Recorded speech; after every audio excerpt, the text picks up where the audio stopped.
Guys, we are here with one of the friends, one of the Morris Minor.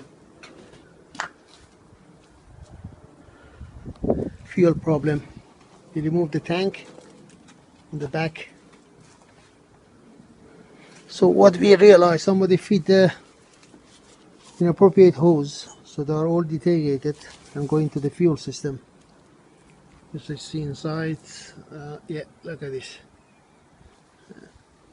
Let's see. As I see through Harry's head. Where is Harry's head? Yeah. Look at here. It's all coming off the rubber. Look, it's melting. Yeah, Isn't it? it's melting and going through the fuel system. Yeah.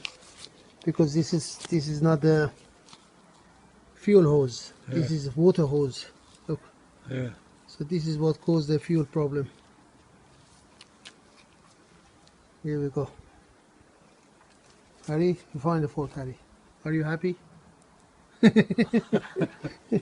Find the problem. So this is when you take your cars to our friends, mechanic friends, just make sure they don't feed the water hose instead of the fuel hose. So this is just for attention. Bye. This is another one, the other side. That's another.